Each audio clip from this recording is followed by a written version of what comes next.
Hello there. Welcome back to another journey through the cosmos. I'm so glad you're here with me tonight, settling in for what I hope will be one of the most peaceful voyages we've ever taken together. You know, I've got something really special for you tonight. Something that's been waiting to be told for over 13 billion years. It's my story. The story of a single hydrogen atom. Me, who's been here since almost the very beginning of everything. And I've witnessed every single moment that led to the creation of our beautiful Earth. Every atom in your body right now. Every particle that makes up your bed, your pillow, the air you're breathing. I've watched them all being born. I've traveled with them across billions of years, and tonight, I'm going to tell you exactly how we all got here. And you know what?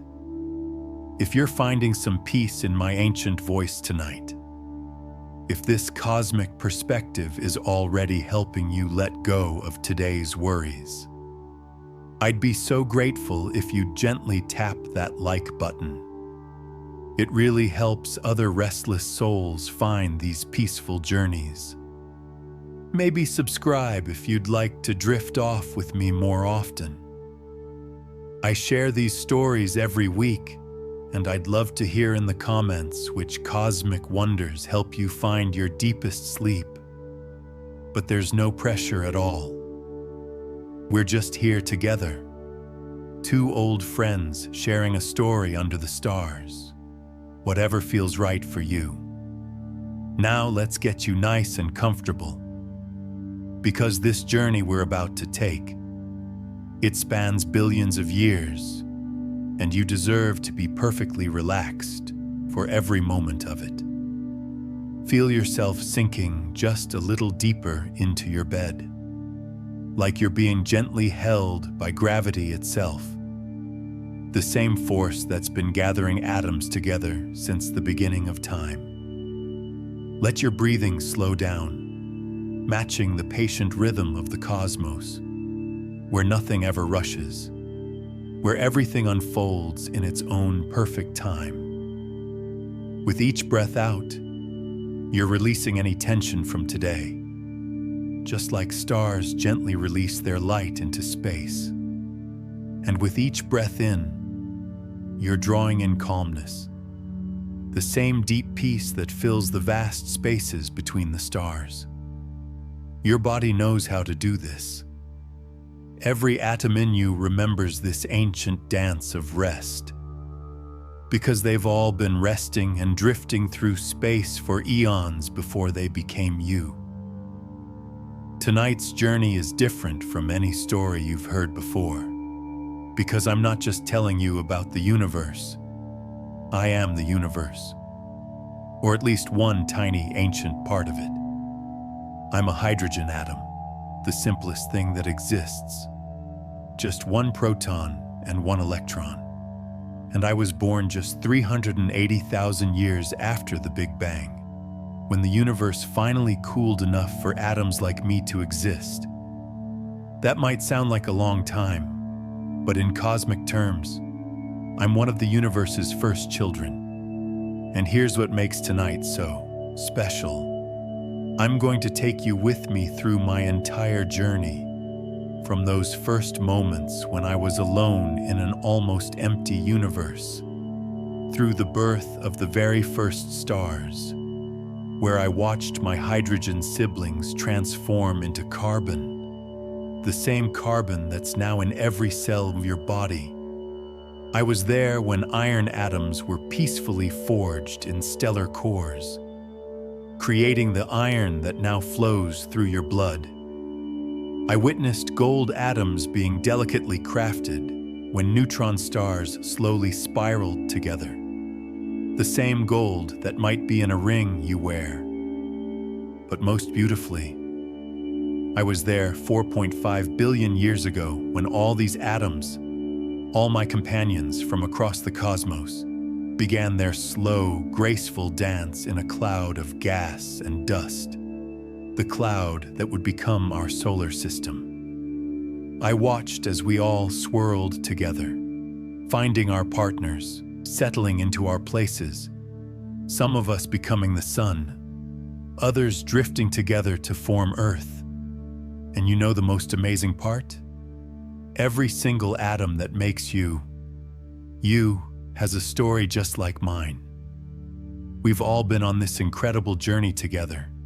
And tonight, you're going to experience it all, not as an observer, but as a companion, drifting alongside me through the most peaceful story ever told.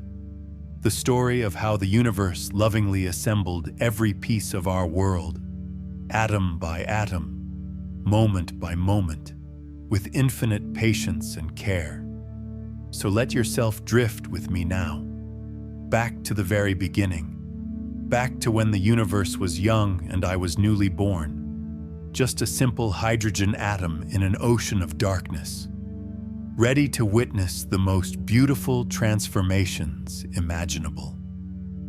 Picture this with me. The universe is only a few 100 million years old, and it's so quiet, so incredibly dark. There's no light anywhere except the faint afterglow of creation itself, just cooling, fading, like embers from a campfire that burned out long ago. And there I am, drifting through this endless darkness with trillions upon trillions of other hydrogen atoms just like me. We're all moving so slowly, so gently, like snow falling through an infinite night. But something's beginning to happen. Something I can feel even though I don't have feelings the way you do. It's gravity, that patient, persistent force. And it's been working quietly this whole time, gathering us together. You see, wherever there were just a few more hydrogen atoms clustered together, gravity would whisper to the rest of us, "Come here, join your friends." And we'd drift that way, ever so slowly. These gatherings took millions of years, but I had nowhere else to be. None of us did. We just floated together, getting closer and closer, and as more of us gathered, our little cloud would grow warmer. Can you imagine it?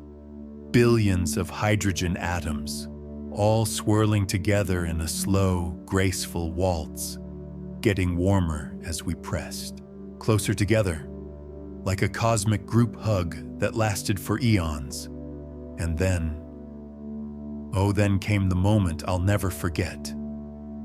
Our cloud had grown so large, so dense, so warm in its center, that something magical began to happen.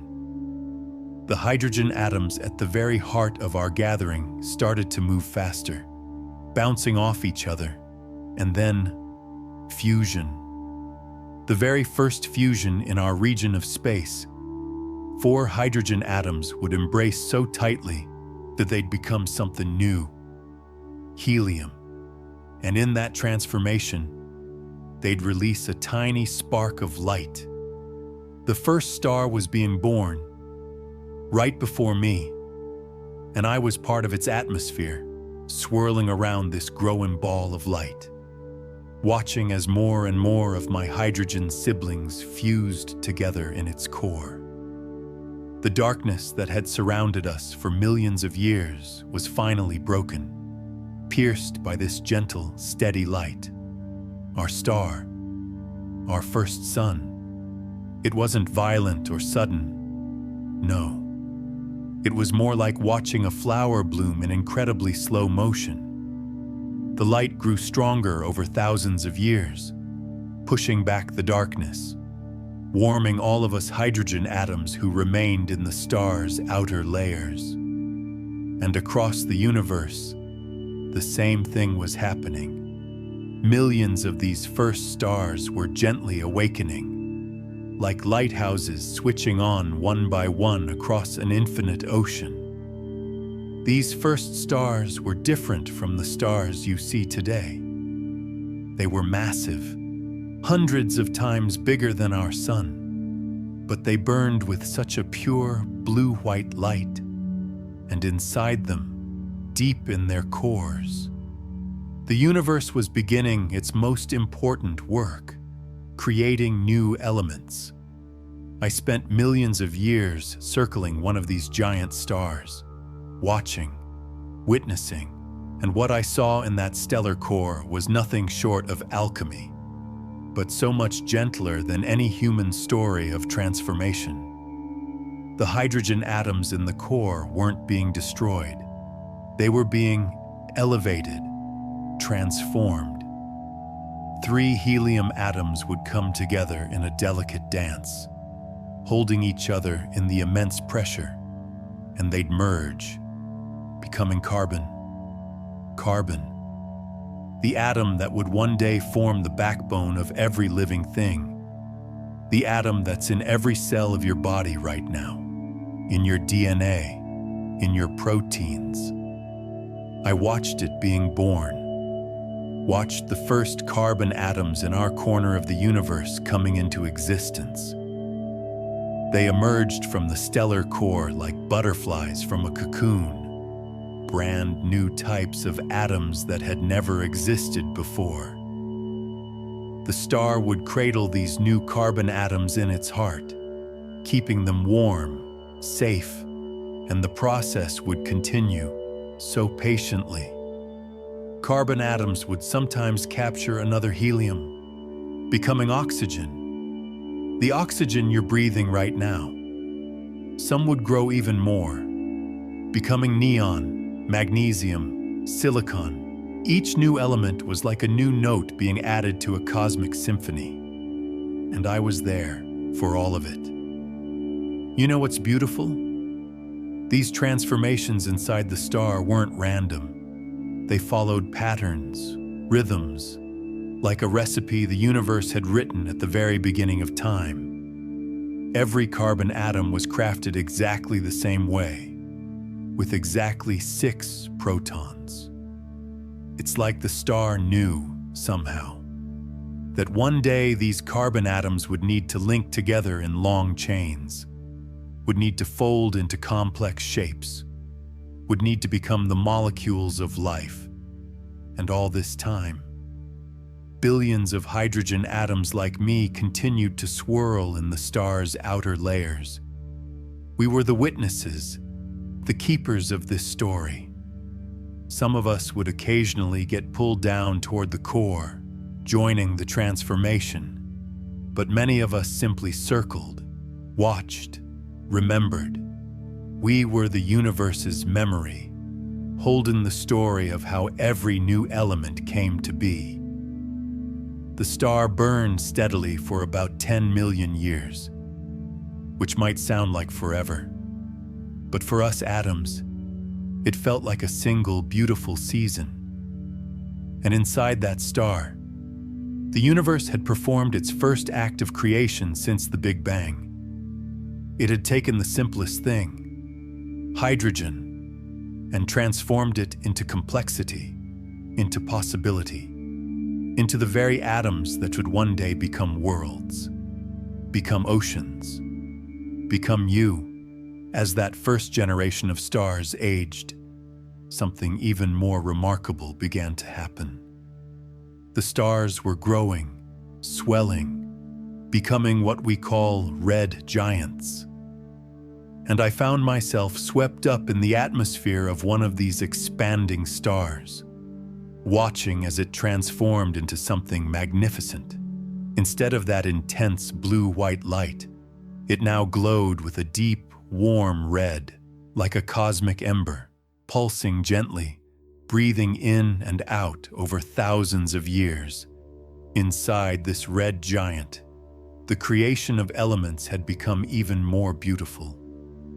The core was now hot enough, dense enough, to craft heavier elements with such patience, such care. I watched as carbon atoms were being made not in violent collisions, but in gentle embraces. 3 helium atoms would spiral around each other, getting closer and closer, until they merged in what we call the triple alpha process. It's like watching 3 dancers slowly become one, creating carbon with such grace. And here's something that still fills me with wonder. The universe had to get the physics exactly right for this to work. If the nuclear forces were just slightly different, carbon wouldn't form at all, or it would be unstable. But somehow, the universe knew. It had set the rules perfectly so that carbon could exist, could be stable, could one day become the foundation of life. Every carbon atom in your body right now, every one, was crafted in the heart of a star, using this exact same delicate process. The red giant would hold these carbon atoms tenderly in its core, and then something else would happen. Some carbon atoms would capture another helium, transforming into oxygen. But it didn't stop there. The star was like a master craftsman, taking its time. Oxygen would sometimes merge with another helium to become neon. Neon could capture helium to become magnesium. And each transformation released a tiny whisper of energy, keeping the star glowing, keeping the forge warm. I remember drifting through the star's outer layers, watching these new elements being carried upward by convection currents, like bubbles rising through honey, so slowly, so peacefully. The star was sharing its creations with its outer regions, mixing these precious new atoms with us hydrogen atoms who had been there since the beginning. We were all part of the same family now, elements old and new, swirling together. You know what amazes me most? Inside that red giant, atoms were finding their perfect arrangements. Silicon atoms were being formed, exactly 14 protons each. The same silicon that would one day become sand on beaches, that would become the crystals in your phone, your computer, and sulfur, 16 protons, which would one day be essential for every protein in your body. They were all being crafted with such precision, such inevitability. But the red giant had even greater ambitions. As it aged further, its core became hot enough to forge iron. And this was special, because iron is the most stable element in the universe. It's like the universe's favorite configuration of protons and neutrons. 26 protons, 30 neutrons. Perfectly balanced, perfectly content. I watched iron atoms being assembled in the stellar core through a process so gentle it was almost like meditation. Silicon atoms would slowly fuse together, step by step, adding protons and neutrons, building up to iron. And when an iron atom was complete, it would just rest. Unlike the other elements, iron didn't want to fuse into anything heavier. It was satisfied, complete, at peace. The star was creating the iron that would one day flow through your veins, carry oxygen to every cell in your body. The same iron atoms, unchanged, unaltered, crafted billions of years ago in the heart of a gentle giant star. Can you feel it? That ancient iron in your blood, still carrying the memory of its birth, still holding that perfect balance it found so long ago. These red giants were incredibly generous. They didn't keep their treasures locked away. Through stellar winds, gentle exhalations that lasted millions of years, they would release some of their newly created atoms into space. I rode one of these stellar winds myself, drifting away from the red giant along with carbon atoms, oxygen atoms, nitrogen atoms, all of us beginning a new journey together. It was like being carried on the gentlest breeze imaginable. If a breeze could blow for 1,000,000 years and carry you between the stars. We moved so slowly that to you it would seem like we were standing still. But we were traveling, spreading out through space, enriching the darkness with new possibilities. Each of us carrying the story of our creation, each of us a gift from the star to the universe. And as we drifted, we began to cool, to slow down even more. Some of the atoms around me started to find each other. Carbon would bond with oxygen, creating the first carbon monoxide molecules. Simple, but it was the beginning of chemistry, the very first steps toward complexity, toward the molecules that would one day become DNA, proteins, the building blocks of life. The universe was no longer just hydrogen and helium. It was becoming rich, diverse, full of potential. Every red giant star was a factory of creation, but such a peaceful factory, more like a garden where elements grew naturally, inevitably, following the deep patterns written into the fabric of space and time. And through it all, I remained hydrogen, unchanged. But I was now part of something bigger. I was traveling with a family of atoms, each with their own story, their own moment of birth inside a star. We were like a caravan crossing the desert of space, taking our time, knowing that somewhere, somewhen, we would find our destination. Some of my carbon companions would whisper to me about their time in the stellar core, how it felt to be transformed, to gain complexity. They didn't have consciousness like you do, but they had identity.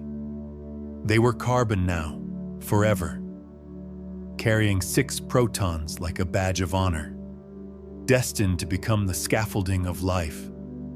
The space between stars, it's nothing like the emptiness you might imagine.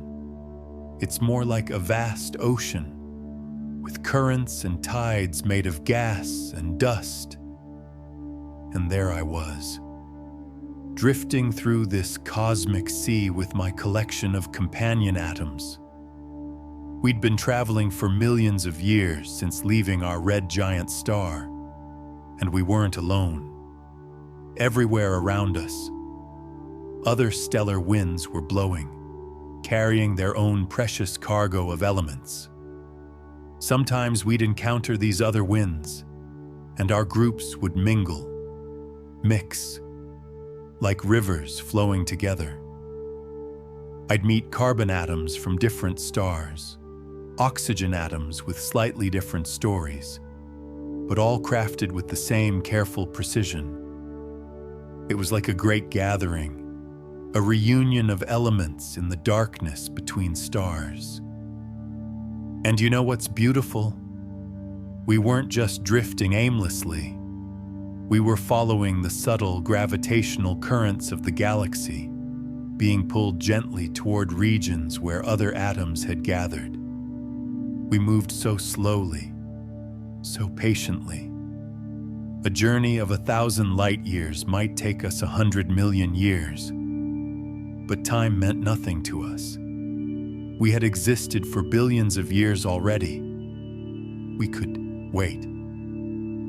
Sometimes we'd pass through nebulae, vast clouds of gas and dust that glowed with soft colors, pink from hydrogen, green from oxygen. These weren't the harsh, bright colors you might see in enhanced telescope images. No, they were gentle, like watercolors painted across the darkness, barely visible, just whispers of light. In these nebulae, atoms would sometimes stick together when they met. Tiny grains of dust would form, made of silicon and oxygen, some carbon too. These dust grains were like tiny rafts in the ocean of space, and other atoms would gather on them, hitchhiking across the galaxy. I spent some time clinging to one of these grains myself, along with hundreds of other hydrogen atoms, all of us just resting, traveling together. The dust grain was constantly rotating, very slowly, taking days to complete one gentle spin. And as it spun, it would catch starlight from distant stars, warming one side, then cooling as it turned away. This endless cycle of warming and cooling. It was like the grain was breathing, and we breathed with it, expanding slightly when warm, contracting when cool. It was hypnotic, peaceful, like being rocked in a cosmic cradle. During our wandering, I witnessed something extraordinary. Some of the massive stars, the ones even bigger than the red giants, were reaching the end of their lives. But instead of fading away, they were preparing for one final act of creation. These stars had cores made almost entirely of iron now. And iron, as I told you, doesn't want to fuse into anything heavier. So the star's core would just stop producing energy, stop pushing outward, and then, in less than a second, the core would collapse. But here's the beautiful part. Even this collapse was creative. As the core compressed, protons and electrons were pushed together so tightly that they merged, becoming neutrons. The star was transforming into something new, a neutron star, a sphere of matter so dense that a teaspoon would weigh as much as a mountain. The outer layers of the star would fall inward, hit this incredibly dense core, and bounce back outward. We call it a supernova, but don't let that word frighten you. From where I was, drifting in space, it looked like a flower blooming, a sphere of light expanding outward, carrying with it all the elements the star had created during its lifetime, plus new ones, heavier ones, formed in that moment of transformation. The supernova's light would travel past us like a gentle wave, and behind it came a wind carrying gold atoms, platinum, uranium, all the heaviest elements, formed in that single moment of stellar transformation. These atoms were special, rare. Each gold atom had taken the death of a massive star to create. 79 protons held together, a configuration that could only form in those extreme conditions. But you know what mesmerized me even more? Sometimes, two neutron stars would find each other. They'd orbit around their common center, spiraling closer and closer over millions of years. And when they finally merged, oh, the gentleness of it from a distance. It looked like two drops of water coming together. Smooth, inevitable. In that merger, in that embrace of ultra-dense matter, even more gold was created, along with other precious heavy elements. The universe was using the dance of neutron stars to craft the rarest atoms. It wasn't violent. It was more like completion. Like these neutron stars had been destined to find each other, to merge, to create something precious in their union. I drifted near one of these merger sites once, billions of years ago. The space was filled with newly created gold atoms, silver too, and platinum.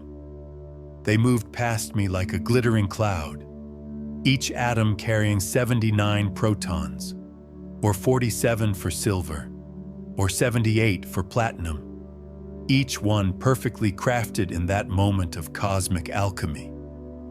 These precious atoms would join our wandering caravan, We were becoming quite the collection now.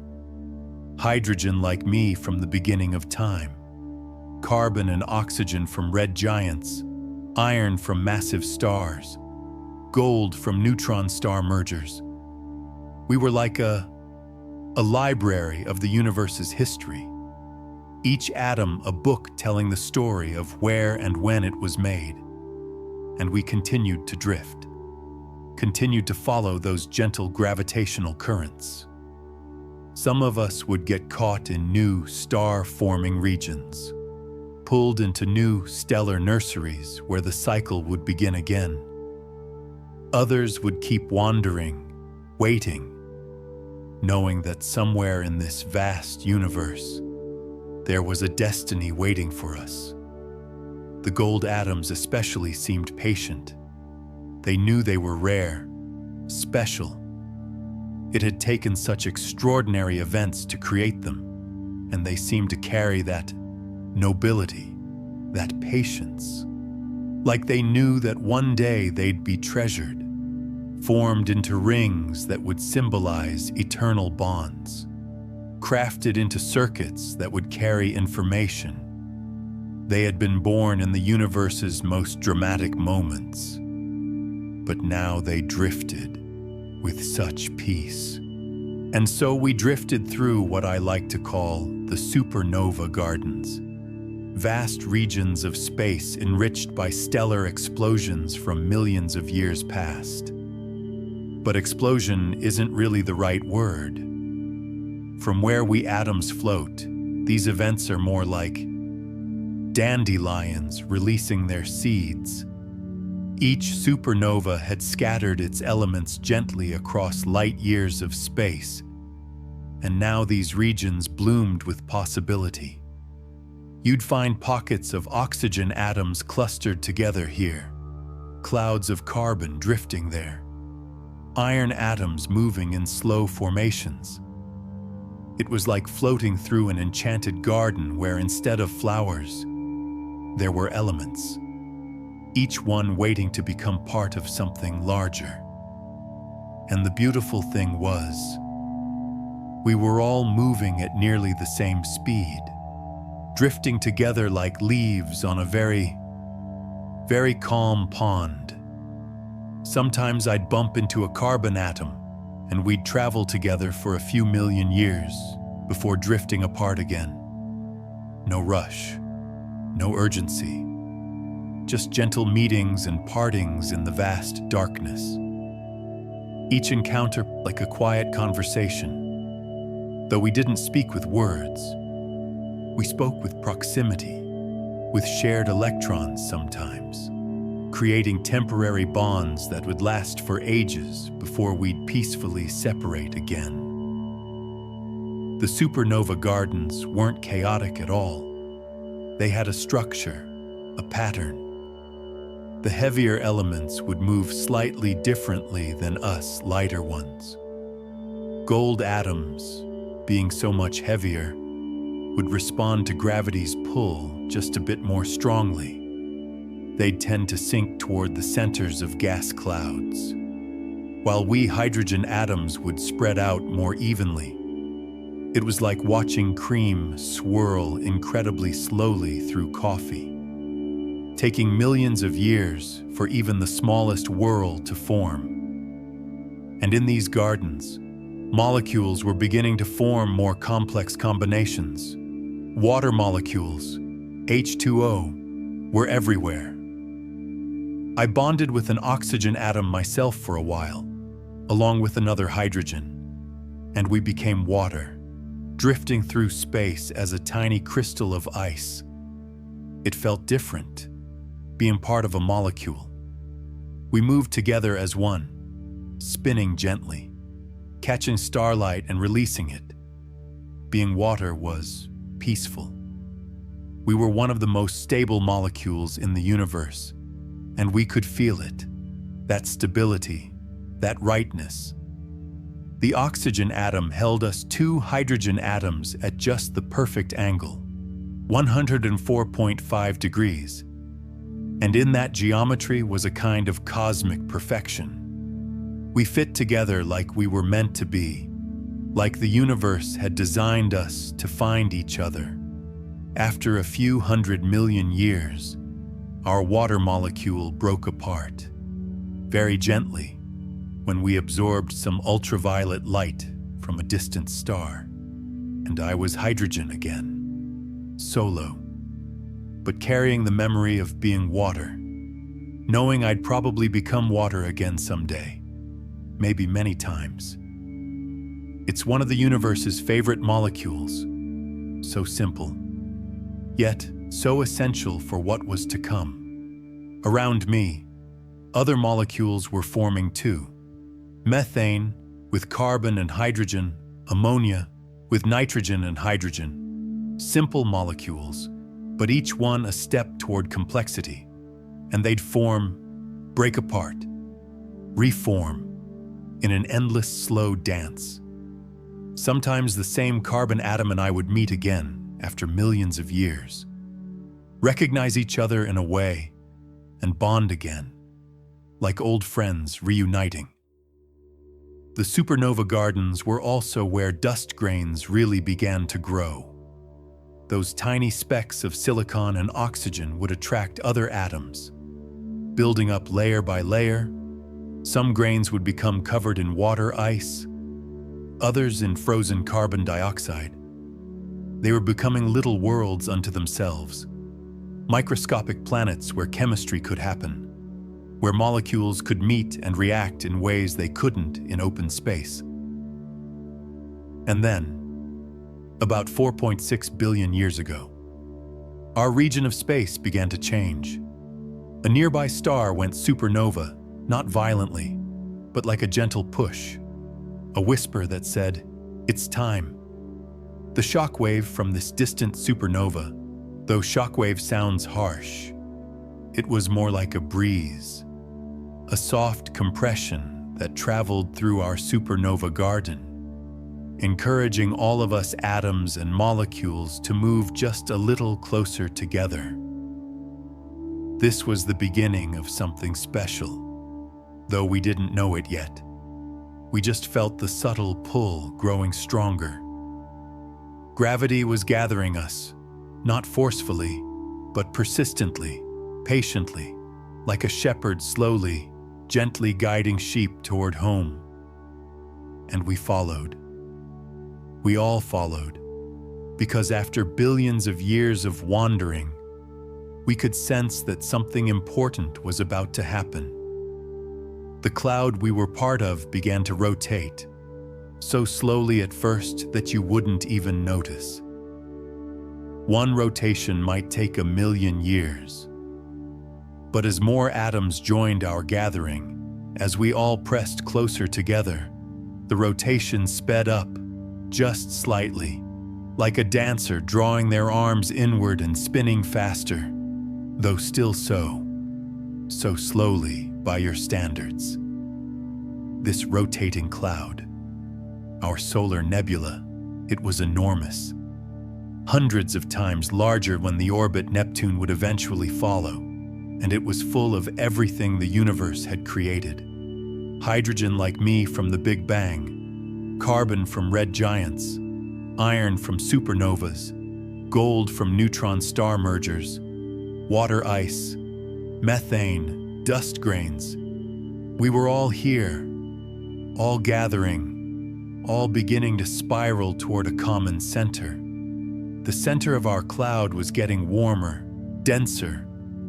It reminded me of when I'd witnessed the birth of that first star. But this felt different, more personal somehow. This wasn't just any star being born. This was going to be our star, our sun. The hydrogen atoms rushing toward the center would eventually ignite, create the light that would warm a special planet. The planet where you're resting right now. But we weren't all falling toward the center. No. Most of us were in the disk, that vast, flat spiral of gas and dust rotating around the forming sun. And in this disk, something magical was happening. Dust grains were sticking together when they met, growing larger, becoming pebbles, then rocks, like snowflakes joining to become snowballs. But taken millions of years, I found myself part of a small clump of materials, riding on a dust grain covered in water ice, surrounded by other hydrogen atoms, some carbon monoxide molecules, a few nitrogen atoms. We were all moving together in the disk, orbiting the forming sun. And as we moved, we kept collecting more companions. Our little grain was becoming a boulder, then larger, always growing, always gathering. The disk had organized itself into regions, like rings, though not as distinct as Saturn's rings would eventually be.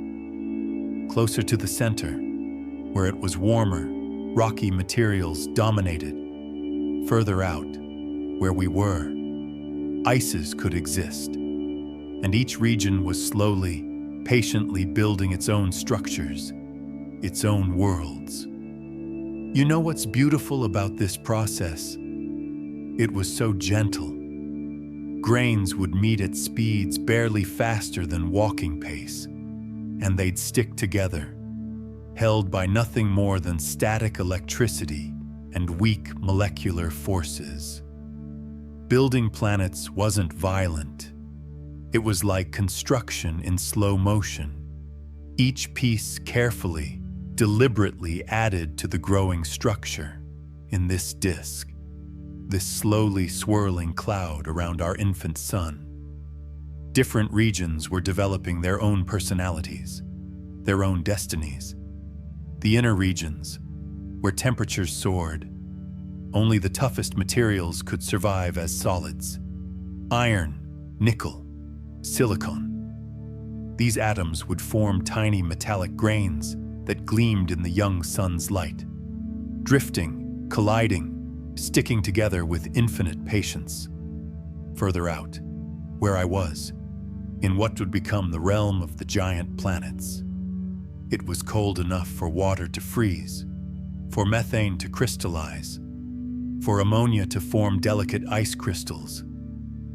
We were in the snow zone of the solar system, and everything here was gentler, softer. Ice grains would meet and merge like snowflakes landing on snowflakes, building up slowly into larger and larger structures. I spent millions of years on one of these growing ice balls. We'd started as just a few thousand atoms clinging together, but now we were the size of a mountain, drifting through the disk, collecting more ice, more dust, more wandering atoms. Every impact was soft, cushioned, like falling into powder snow. Nothing shattered, nothing broke. Everything just accumulated. The way we moved through the disk was hypnotic. We didn't just orbit in circles, we'd drift inward a bit, then outward, up slightly above the disk, plane, then below. These gentle oscillations took thousands of years each, and they meant we'd encounter different regions, different materials. Sometimes we'd pass through a pocket rich in carbon compounds, and our ice ball would gain a darker layer. Sometimes through a region full of pristine water ice, adding bright, clean layers. And all around us, millions of the other chunks were growing too. From tiny grains to pebbles, from pebbles to boulders, from boulders to mountains. It was like watching a garden grow, but a garden where the plants were made of ice and rock, and they grew by merging with each other, by embracing whenever they met. The disk itself was evolving, flattening, spreading out. The material was sorting itself, heavy elements sinking toward the midplane, lighter gases floating above and below. It was becoming organized, structured, like the universe was preparing a nursery for planets. making sure everything was in its right place. You know what fascinated me most? The resonances? Certain orbits in the disk were special, like notes in a cosmic chord. If you orbited at just the right distance, your period would match up perfectly with other bodies. You'd meet them regularly, predictably, like a slow cosmic dance where the partners come together, separate, come together again, always at the same point in their orbit. These resonances created gaps in the disk, regions where material was cleared out, and other regions where it concentrated.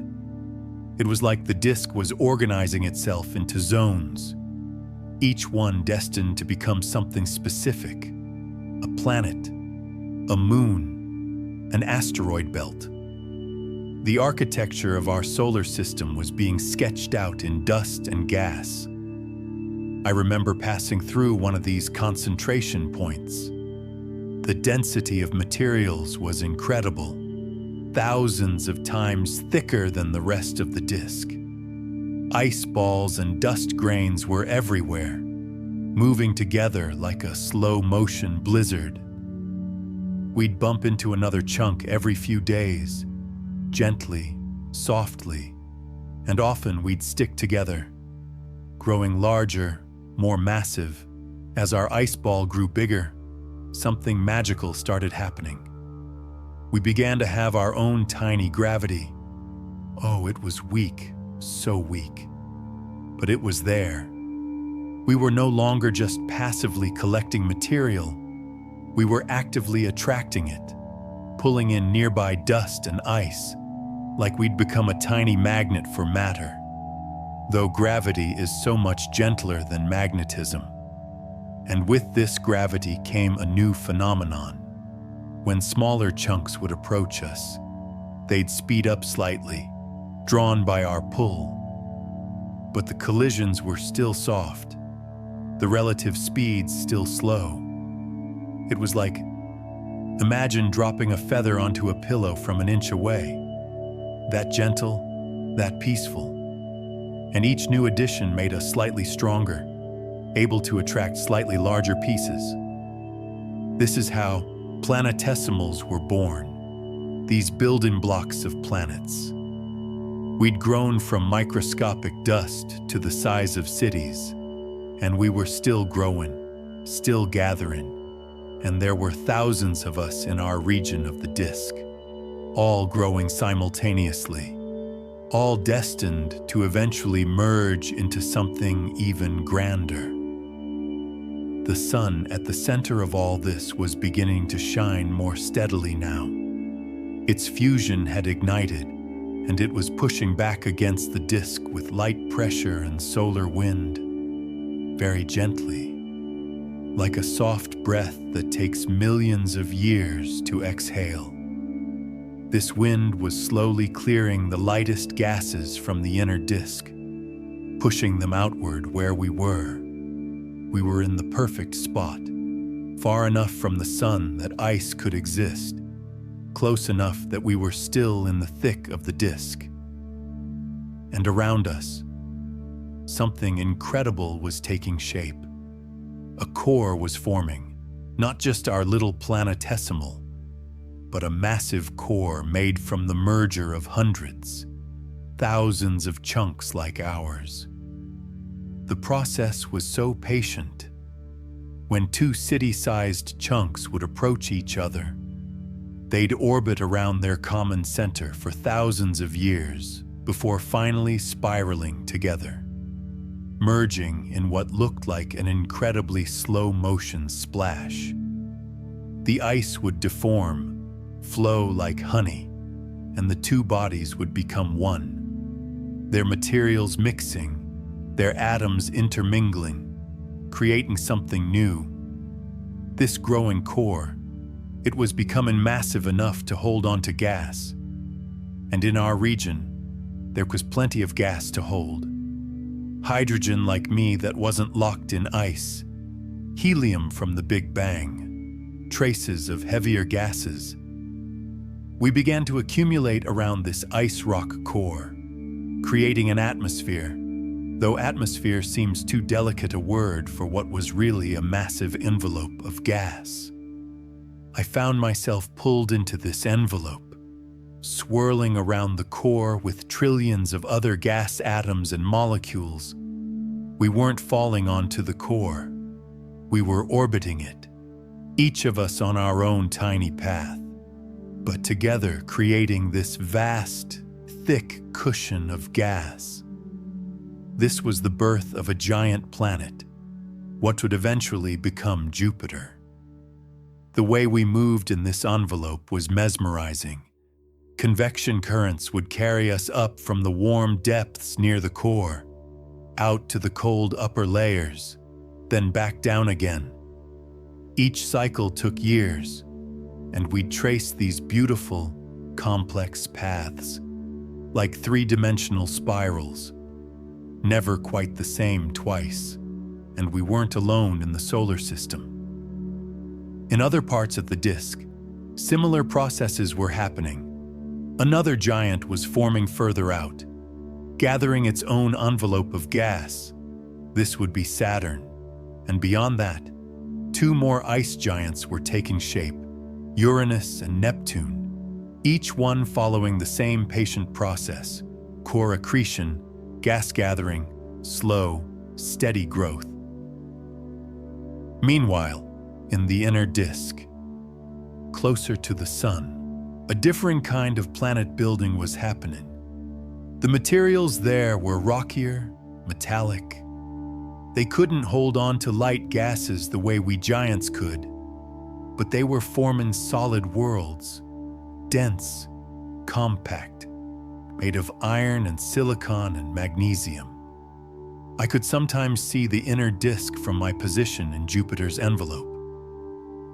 It glowed with reflected sunlight, and I could watch as it too organized itself into zones.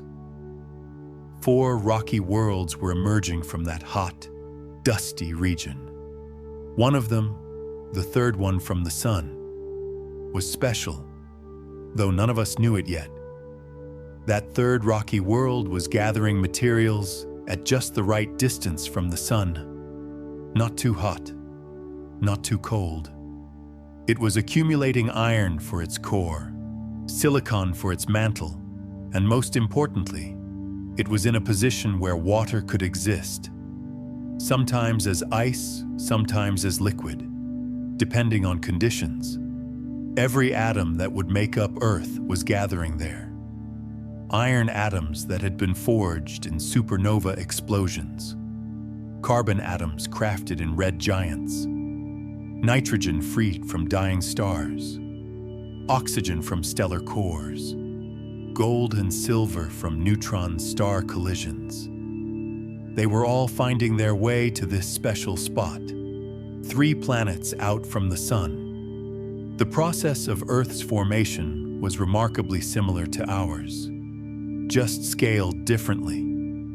Dust grains rich in iron and silicon would collide, stick together, grow into pebbles, then rocks, then boulders.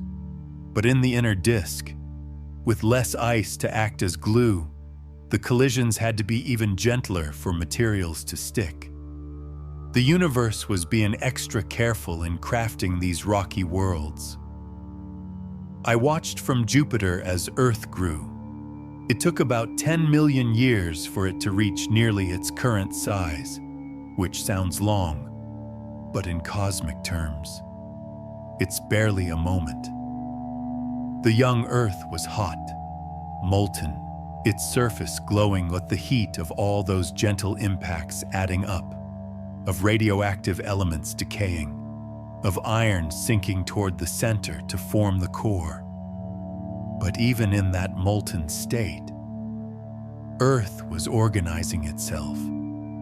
Dense iron was settling to the center, lighter rocks floating to the surface, and it was beginning to hold onto an atmosphere, not a thick one like Jupiter's, but a thin veil of gases, volcanic vapors, maybe some hydrogen and helium from the disk. The materials that would become Earth's oceans were there too, locked in minerals, trapped in the crystalline structure of rocks. Some water was being delivered by comets from the outer system, chunks of ice that had formed out where I was, near Jupiter, and were now falling inward, gifting the inner planets with water. And then, something extraordinary happened to that young Earth. About 30 million years after it started forming, another planetary body, about the size of Mars, drifted into Earth's path. The collision was inevitable, but from where I watched in Jupiter's envelope, it unfolded like a slow ballet. The two bodies approached each other so gradually, taking weeks to close the final distance. When they finally met, it wasn't the catastrophic crash you might imagine. It was more like two drops of molten metal merging in space.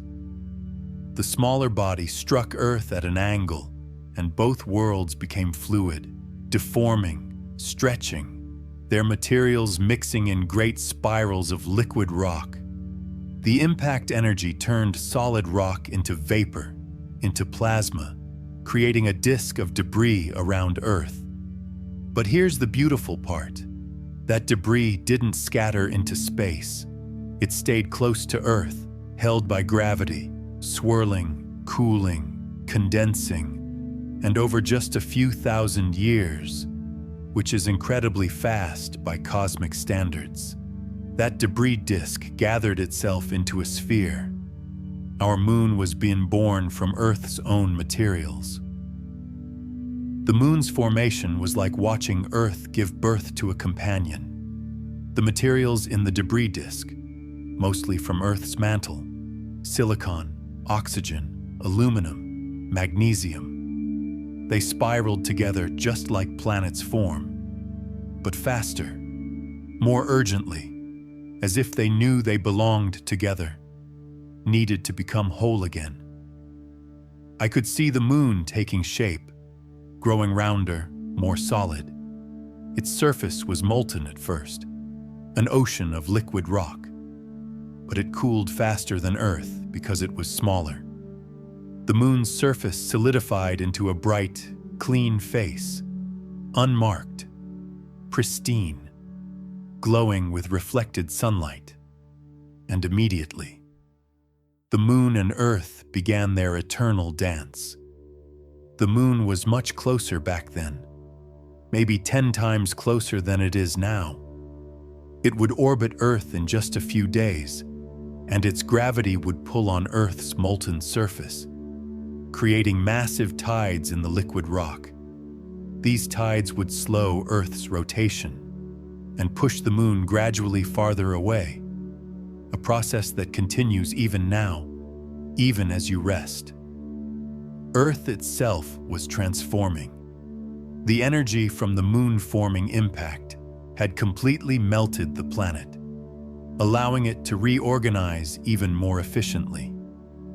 The heaviest elements, iron and nickel, sank straight to the center, forming a metallic core larger than the planet Mercury. This core was special. It was partly liquid, partly solid, and it moved, creating magnetic fields that would one day protect Earth's surface from harmful radiation. Above the core, lighter materials formed the mantle, rich in silicon, magnesium, iron, oxygen. This mantle wasn't solid like rock, you know.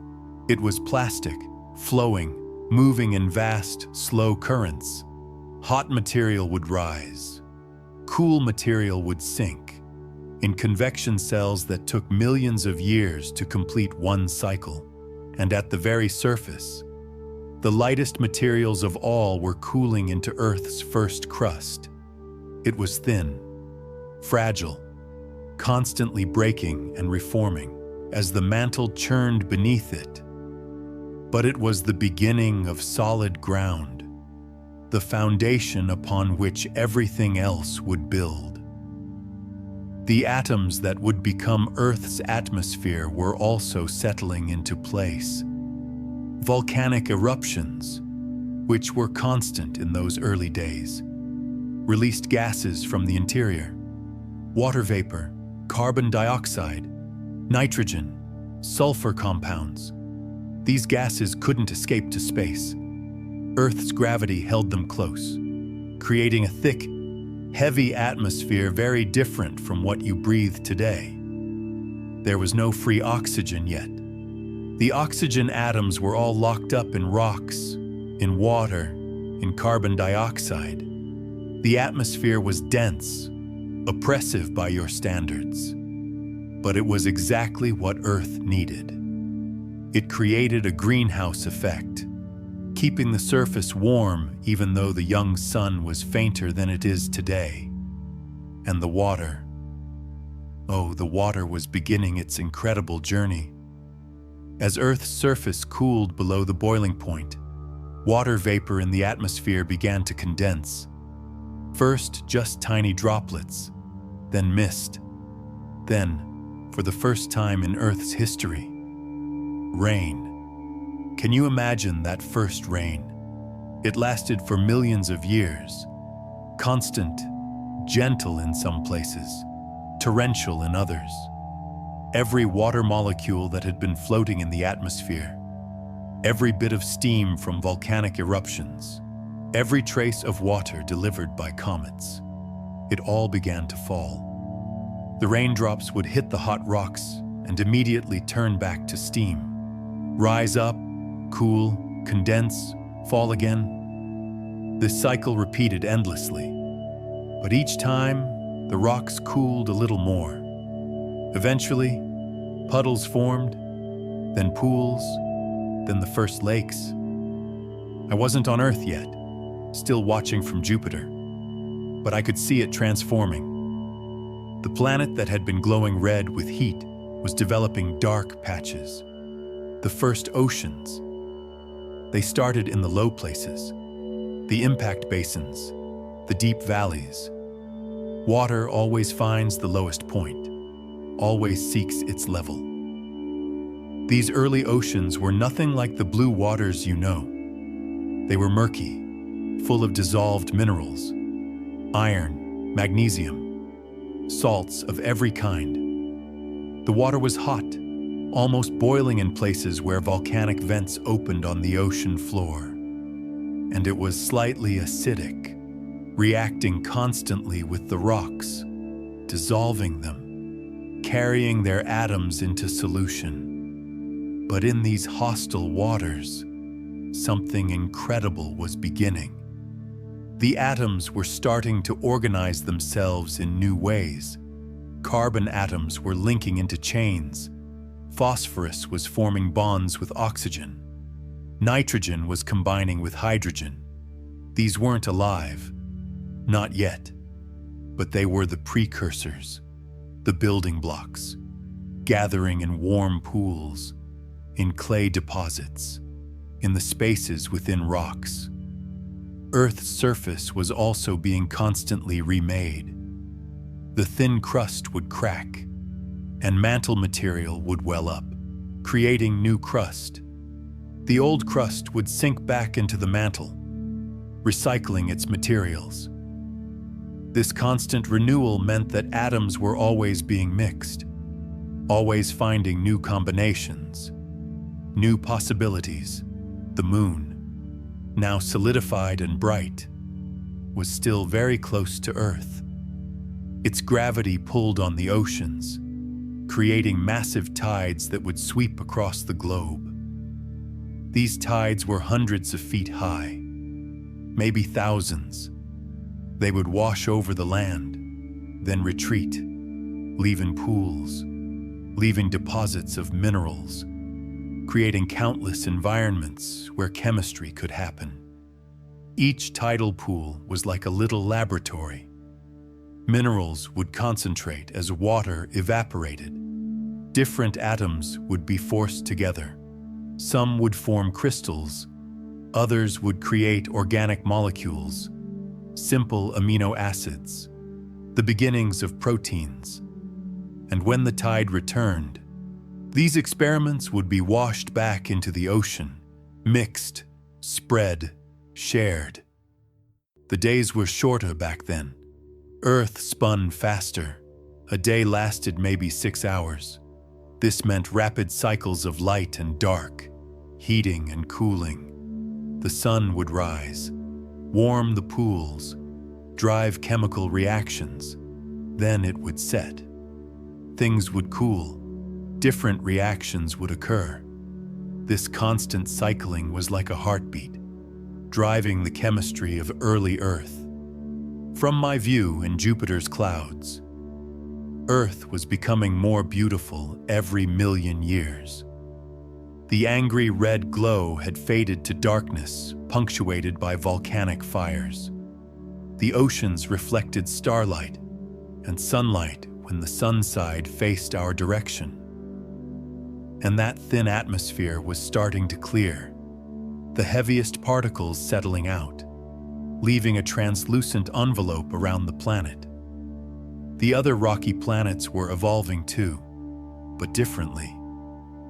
Venus, closer to the sun, was trapped in a runaway greenhouse effect, its water boiling away, its atmosphere thickening with carbon dioxide. Mars, farther out, was cooling too quickly, its smaller size meaning it couldn't hold on to its atmosphere, its water beginning to freeze. But Earth was in the perfect spot, the Goldilocks zone.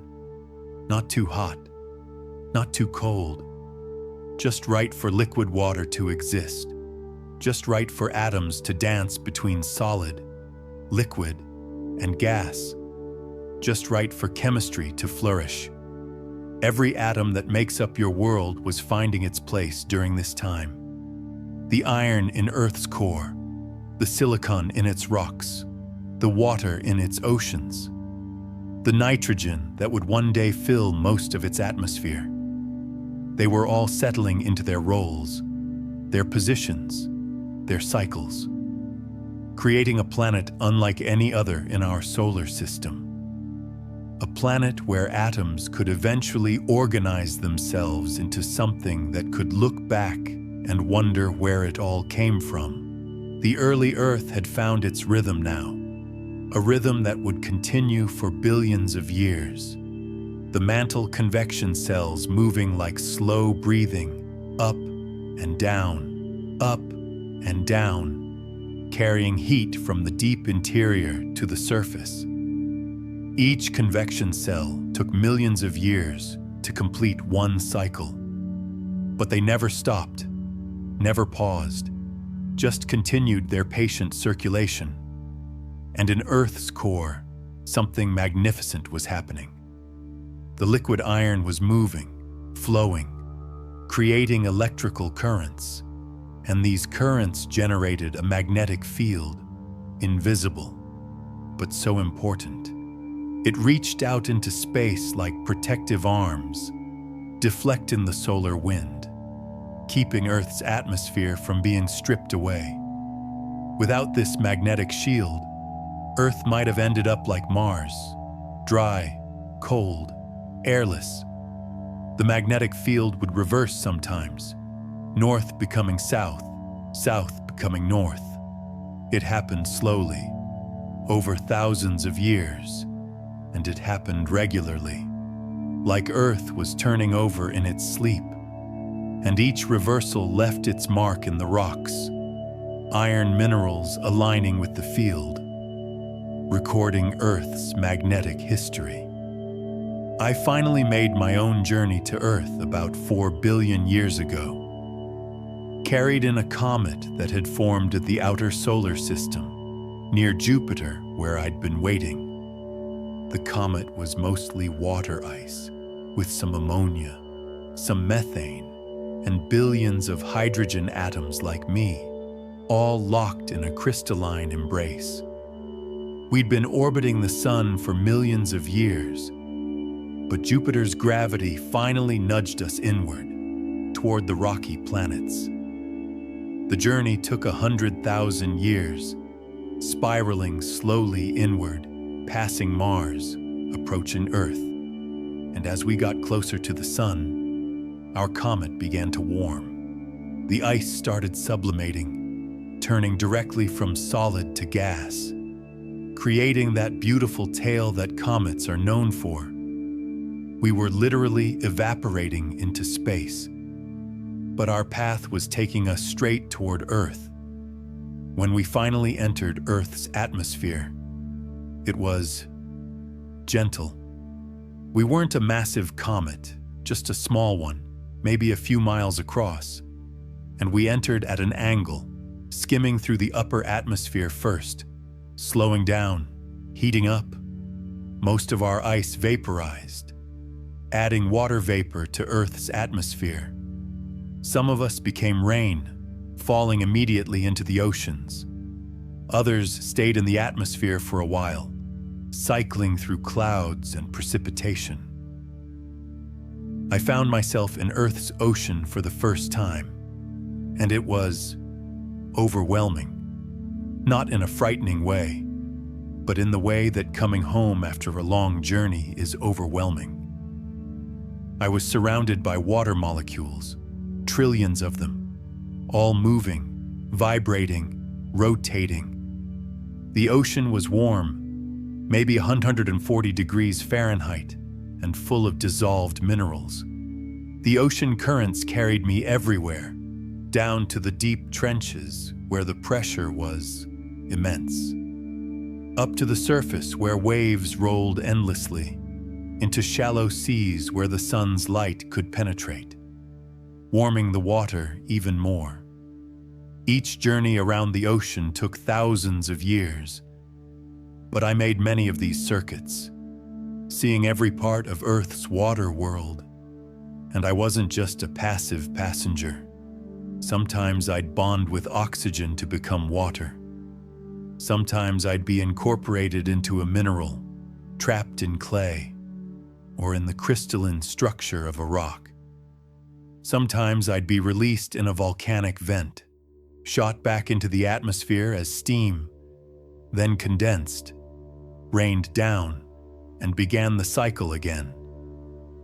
The ocean chemistry was constantly evolving. The rocks were dissolving, releasing their atoms: iron, magnesium, calcium, sodium. They all entered the water, making it salty, giving it its unique composition, and chemical reactions were happening everywhere. Atoms combining, molecules forming, breaking apart, reforming in certain special places, like the volcanic vents on the ocean floor. The chemistry was particularly active.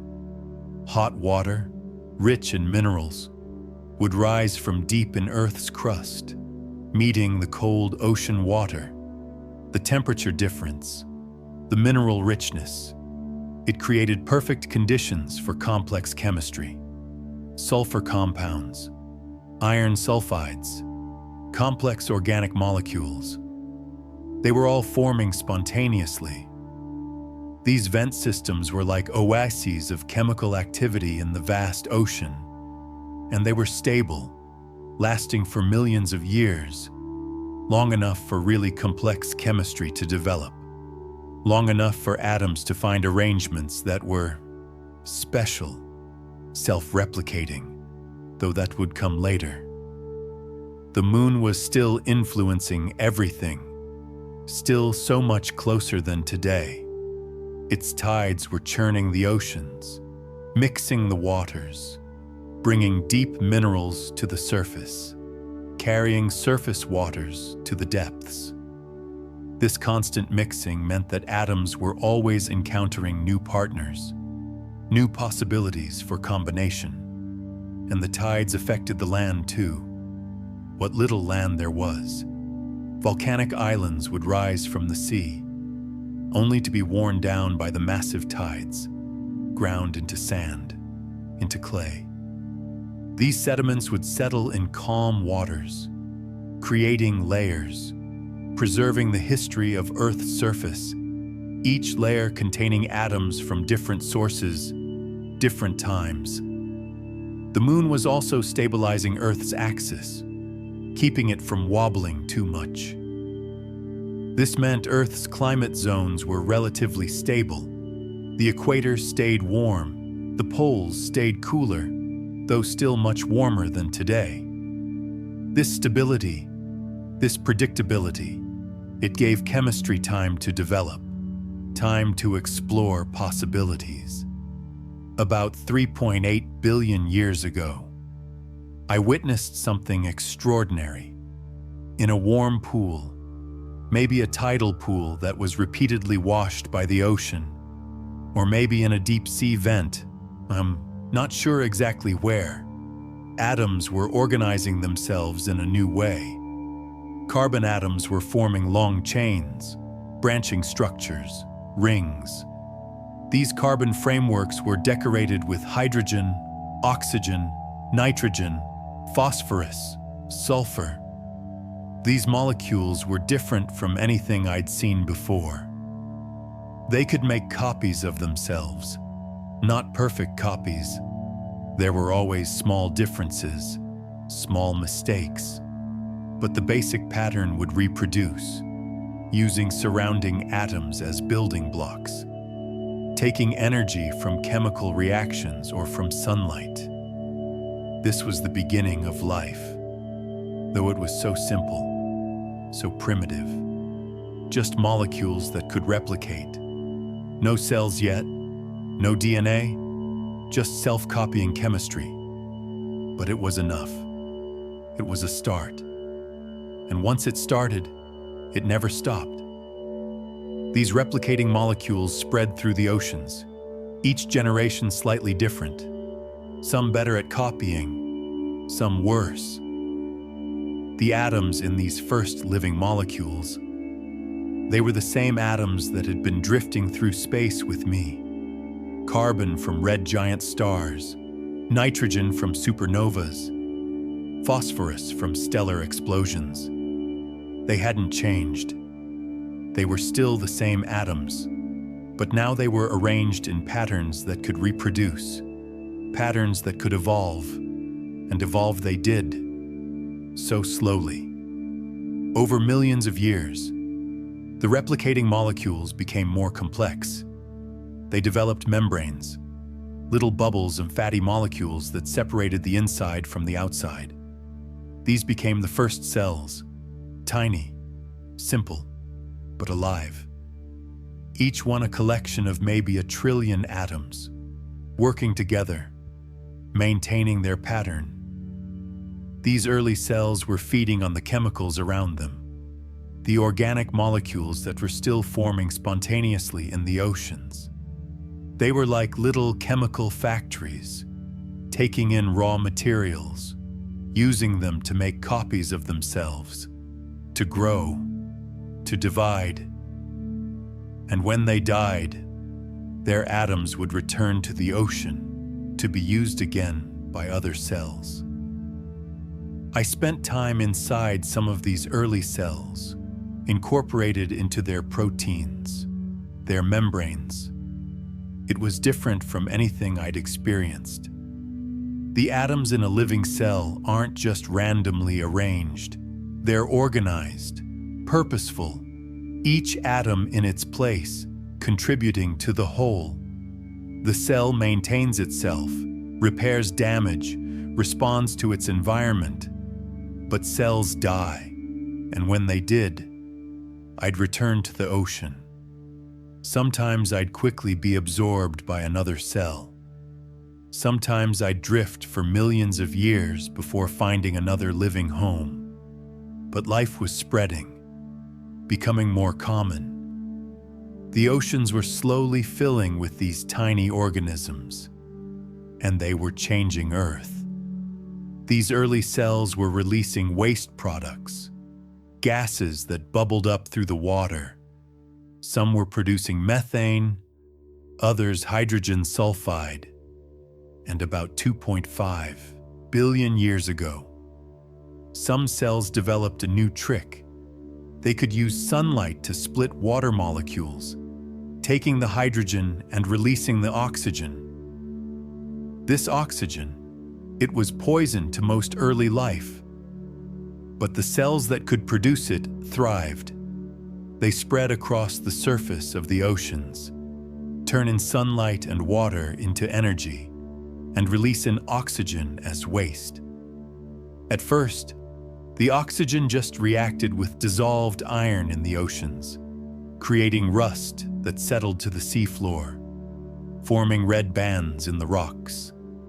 But eventually, after hundreds of millions of years, the iron was all oxidized, and oxygen began accumulating in the atmosphere. This was the Great Oxidation Event. Though event makes it sound sudden, it took millions of years. Earth's atmosphere slowly, gradually gaining oxygen, changing from reducing to oxidizing. This change killed most of the early life forms, but some adapted, learned to use oxygen to breathe it. And these oxygen-breathing cells had an advantage. Oxygen reactions release lots of energy, much more than other chemical reactions. So these cells could be more active, more complex. The atmosphere was transforming. The methane that had kept Earth warm was being destroyed by oxygen. Earth cooled.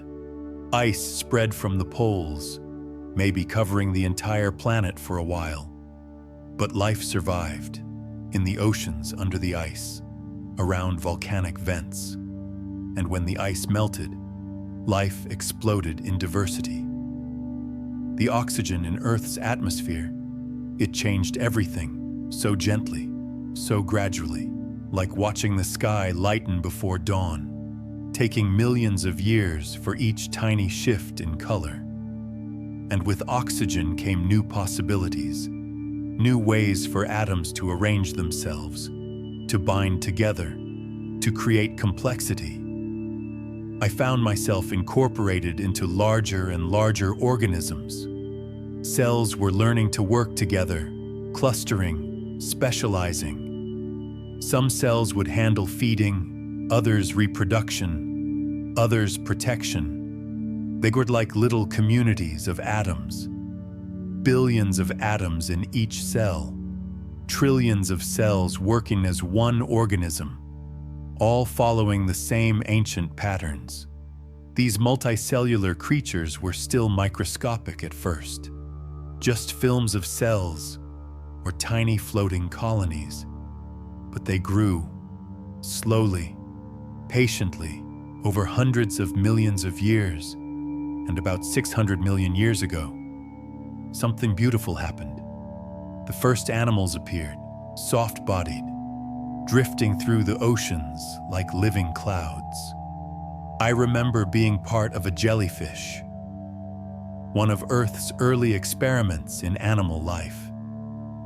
The atoms in its body were arranged in such elegant patterns, proteins folding into precise shapes, each atom exactly where it needed to be. The jellyfish would pulse through the water, contracting, relaxing, contracting, relaxing. Its rhythm was hypnotic, peaceful, like a heartbeat made of jelly and water. Every atom in that jellyfish had a story like mine. The calcium in its primitive skeleton, forged in a dying star. The carbon in its tissues, crafted in a red giant. The iron atoms, made in a supernova. We were all stellar veterans, now working together in this delicate, translucent creature, drifting through Earth's ancient seas. The oceans were full of life now, but it moved so slowly. Everything drifted, floated, settled. There was no rush, no urgency, just the patient exploration of new forms, new ways of arranging atoms. Some creatures built shells, organizing calcium and carbon into spirals, into chambers. Others remained soft, flexible, their atoms loosely bound in proteins and water. Then, about 540 million years ago, life discovered minerals in a new way. Creatures began building hard parts, shells, skeletons, teeth. They were organizing calcium carbonate, calcium phosphate, silica into protective structures, supportive frameworks. The atoms that had once been free-floating in the ocean were being gathered, organized, crystallized into specific shapes. I spent time in the shell of an ancient trilobite, locked in calcium carbonate, part of its protective armor. The shell grew layer by layer, each day adding a few more atoms, building up over the creature's lifetime. And when the trilobite died, its shell settled to the ocean floor, was buried, compressed, eventually becoming limestone, part of Earth's rocky crust, carrying the shape, the memory of that ancient life. Plants were evolving too, though they were still confined to the water. Green algae, then moss-like organisms. They were perfecting photosynthesis, getting better at capturing sunlight, at splitting water molecules, at building complex carbon structures. Each plant was a collection of stellar atoms, arranged to capture stellar energy. It was poetic. Atoms from stars using starlight to organize more atoms. About 400 million years ago, life began creeping onto land. First just films of bacteria, then moss, then the first vascular plants. They had to solve new problems. How to stand upright against gravity, how to transport water from roots to leaves, how to reproduce without water to carry sperm to egg. But they solved each challenge, slowly, patiently, one atomic arrangement at a time. I was incorporated into one of the first trees, part of a lignin molecule that gave wood its strength. Lignin was a new invention, a complex polymer that could resist gravity, could help plants grow tall, reach toward the sun. The atoms in lignin were locked in tight, stable arrangements. We could last for centuries in a single tree, watching the world change around us. And the world was changing. The land was turning green. Forests were spreading. And they were changing the atmosphere.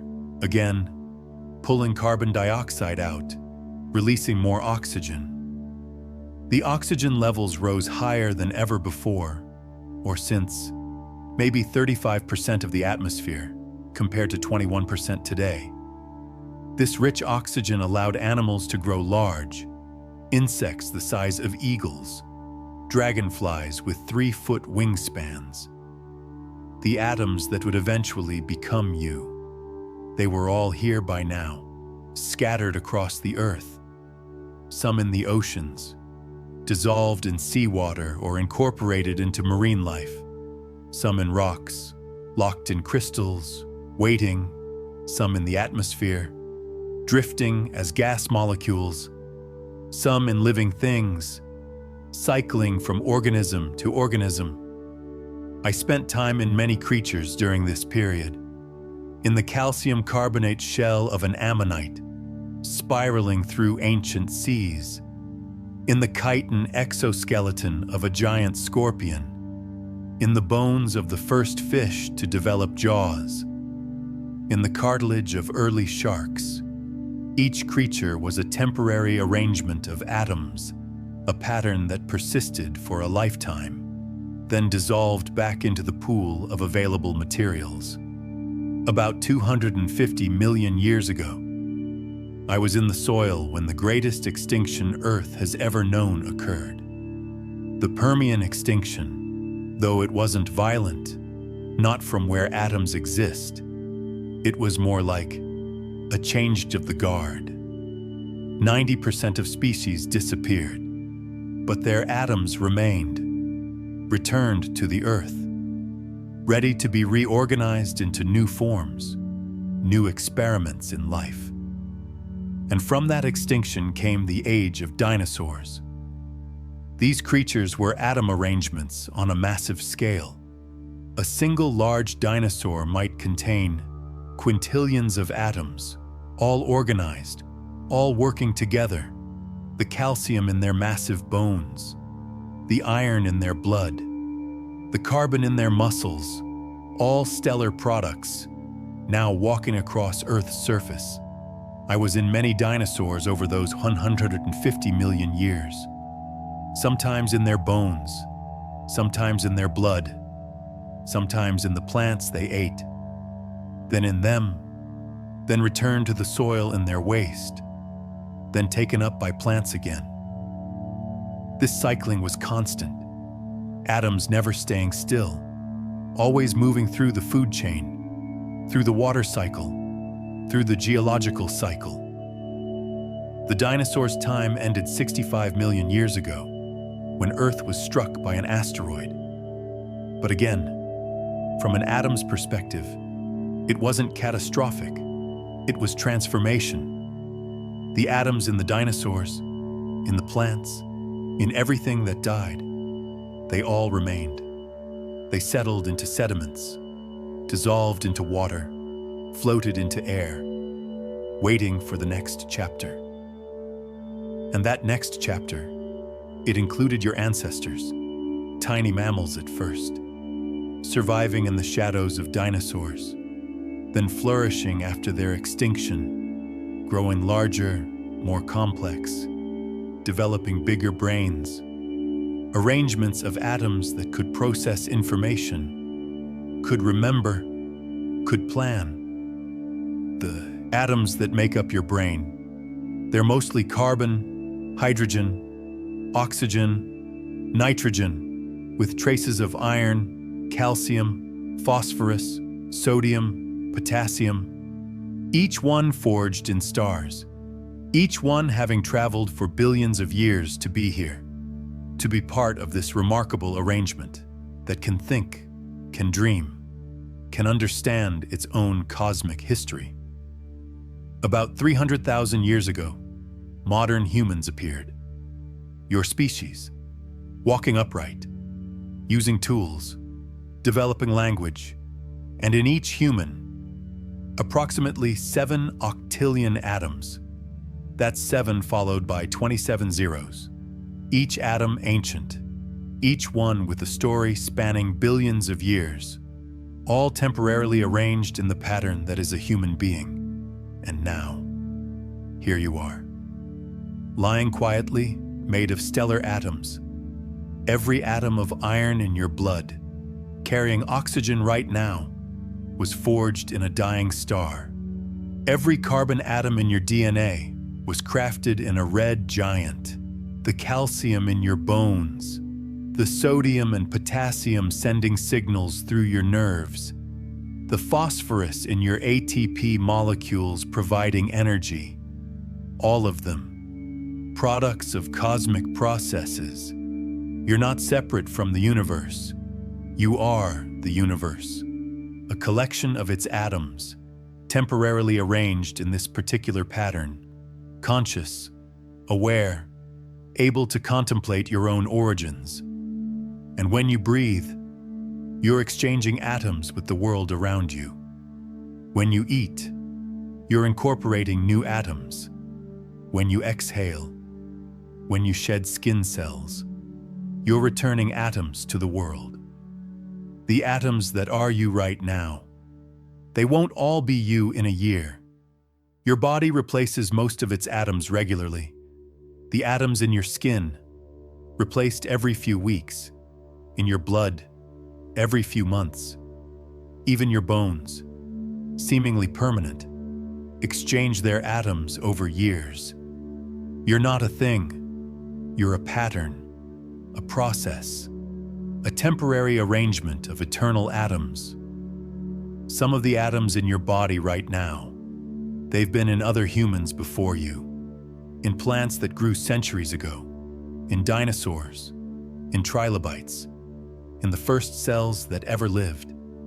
They've been in oceans, in clouds, in rocks, in stars. They've traveled the entire universe to be here, to be you, in this moment. And I'm one of them, a hydrogen atom in a water molecule, in one of your cells, right now. I've been on this journey for 13.8 billion years, to be here with you, to be part of you, and around me, trillions of other atoms, each with their own incredible story. All of us gathered in this pattern called you, all of us resting together as you rest. This is the story of every atom in Earth, in you. We're all travelers, all ancient, all made in stars, all connected. The iron atoms in your blood once flowed in dinosaurs. The calcium in your bones once made seashells. The water molecules in your body once fell as rain on ancient Earth, once floated in primordial clouds, once drifted through interstellar space. You're not just on Earth, you are Earth. A conscious arrangement of Earth's atoms, which are the universe's atoms, which have been traveling, gathering, arranging, and rearranging for billions of years to create this moment, this breath, this heartbeat, this peaceful feeling as you drift toward sleep. Every atom knows how to rest. We've been resting between the stars for eons. We've rested in rocks for millions of years, in ice for thousands. And now we're resting in you, assembled in this beautiful pattern, but still knowing that ancient peace, that cosmic stillness, that deep, deep calm that comes from being as old as time itself. So let yourself feel that ancient peace now, the peace of atoms that have seen everything, been everywhere, and now are content just to be, just to exist, just to rest. You're made of the universe, and the universe knows how to rest, knows how to be still, knows how to drift into the deepest, most peaceful sleep. And so our journey together is coming to its gentle close, though really, there's no ending to this story. Atoms don't end, they just continue, cycling, drifting, rearranging. The atoms in you will continue long after you're gone, becoming part of new things, new life, new stars perhaps, billions of years from now. But for tonight, our story can rest, can settle, like sediment drifting to the ocean floor, finding its place, its peace.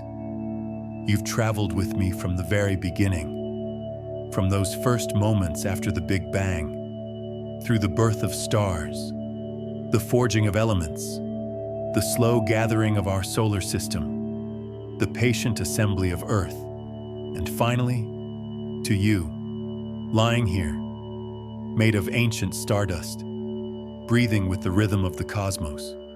Your journey and mine, they're the same journey. Because you're made of atoms like me, atoms that have seen it all, done it all, and now just want to rest. Every breath you take is an exchange with the universe. Atoms leaving, atoms arriving. You're not separate from anything. You're connected to everything by these shared atoms, by this common history, by this beautiful, eternal dance of matter and energy. And if you're still awake, still floating with me through this cosmic story, that's perfectly beautiful, perfectly fine. Some nights the mind wants to wander among the stars a little longer, wants to drift through more of these infinite stories. And you know what? There's another journey waiting for you, if you'd like. Another story of the universe, told in the same gentle voice, with the same peaceful rhythm. You don't need to do anything, don't need to move, don't need to even open your eyes. Just let the next story begin. Let it carry you even deeper into rest, even further into peace. There are stories about black holes, about distant galaxies, about the quantum realm, each one designed to help you drift, to help you float, to help you find that perfect sleep. If you want to continue this journey, just let it happen. The next video will play, and you can sink even deeper into your bed, even deeper into rest. Or maybe you're already drifting off, already finding that edge of sleep, and that's wonderful too. Whatever feels right, whatever your atoms want to do, they know, they remember. They've been resting for billions of years. Thank you. Thank you for joining me on this ancient journey, for letting me share my story, our story, the story of every atom. It's been such an honor to travel with you, from the beginning of everything to this very moment, this precious moment where you're resting, breathing, existing as this beautiful arrangement of cosmic materials. You know, in all my billions of years, through all my adventures, being part of a conscious being like you, it's the most extraordinary thing. The universe organizing itself into something that can think about the universe. Atoms arranging themselves to contemplate atoms. It's the cosmos looking back at itself, through your eyes, through your thoughts, through your dreams. And now, as you drift towards sleep, or deeper into sleep, know that every atom in you remembers how to rest. We rested in the void before stars were born. We rested in stellar cores between fusion reactions. We rested in rocks for eons, in ice for millennia. Rest is our natural state, our default, our home. So let go now. Let every muscle release. Let every thought quiet. Let every atom in your body remember its ancient peace. You don't need to hold anything. Don't need to do anything. Just let yourself be. Like atoms drifting in space. No effort, no struggle. Just gentle, eternal drifting. The iron in your blood can rest. It's been working for billions of years. It deserves this peace. The calcium in your bones can rest. It's been holding shapes for so long. Let it relax. The carbon in every cell can rest. It's been building and rebuilding endlessly.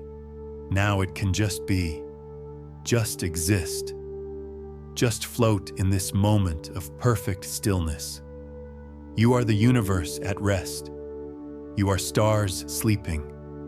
You are atoms dreaming. You are cosmic dust settled into the most beautiful pattern. Temporarily, peacefully, perfectly. And in this rest, in this sleep that's approaching or already here, you're joining the great cosmic rhythm, the breathing of space, the heartbeat of atoms, the gentle pulse that's been continuing for 13.8 billion years. Sleep now, dear collection of stars. Sleep now, beautiful arrangement of atoms. Sleep now, conscious universe. Let every atom rest, every molecule quiet, every cell peaceful. You've earned this rest through billions of years of journeying, through countless transformations, through the long, patient assembly that brought you here. The hydrogen atoms like me in your body, we're humming the quietest lullaby, a vibration so low, so gentle, you can only feel it as peace. The carbon atoms are settling into their most comfortable positions. The oxygen atoms are moving in slow, sleepy waves. Everything is slowing, quieting, drifting toward that perfect stillness. Close your eyes if they're still open, or let them stay closed, feeling heavier, more peaceful with each breath. You're safe, you're home, you're exactly where you need to be, made of the universe, held by the earth, cradled by gravity. watched over by the same stars that made your atoms. Good night, ancient stardust. Good night, cosmic traveler. Good night, beautiful arrangement of atoms. Sleep deeply. Sleep peacefully. Sleep knowing that you're part of the greatest story ever told.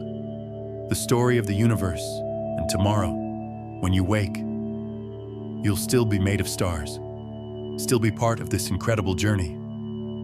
But for now,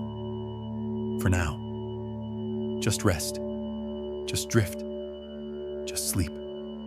Sweet dreams, made of the same atoms that dream in galaxies, in nebulae, in the spaces between stars. Sweet dreams, my fellow hydrogen atoms, and I will be here. Part of you, keeping you safe, keeping you peaceful through all the hours of the night. Sleep now. Sleep.